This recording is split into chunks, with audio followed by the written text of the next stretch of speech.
So I had a client, of course, send us some documents and some paperwork, and I started going through the contract, and I've gone through hundreds and hundreds of these things. But one thing I haven't done is actually like highlight it and put it out for clients to say, hey, this is what's in here. And this is most definitely probably in yours. Now, I'm reading this coming from a timeshare that begins with a D, and it's a precious stone. People get them on their wedding days like diamonds. And so this timeshare company has some clauses inside their contract, which I'm going to read to you and tell me if this sounds like something that's in yours. One part is like the promises and acknowledgments. And this is something that says your promise and acknowledgement. It says you are purchasing a membership for your personal use and enjoyment. You are not purchasing the membership as a financial investment or for financial returns of any kind, including through resale, refinancing, tax advantages, or appreciation or depreciation.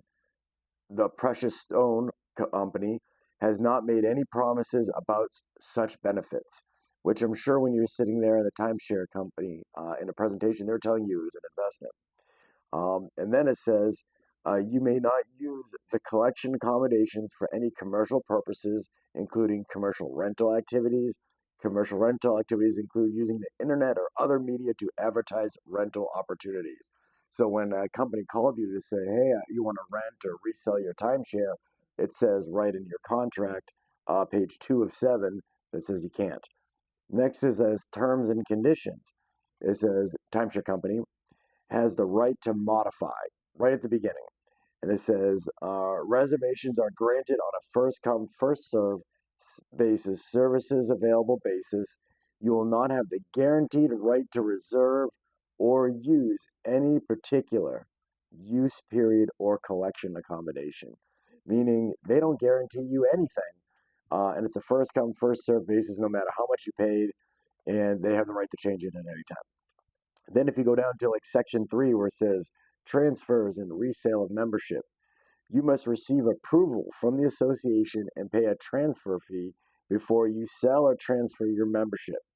The association may deny transfer of your membership to another if the buyer is known or suspected for fraudulent persons or delinquent in any other payment, and such as your payments. Highlighted right in these contracts. The next section in this one, it says the timeshare company's obligations. You agree that immediately after closing, timeshare company will have no obligations or liabilities under this agreement. And after closing, you must look to the association and the manager to fulfill or maintain your rights as a member of the collection. Right there. You agree that immediately after closing, the timeshare company has no obligations. Yikes. And this is what people spend thousands and thousands of dollars on. Another one here, this is at the beginning of a section. It says under reservations. And it says all reservations for the collection and the club are confirmed on a first come, first served basis, space available basis.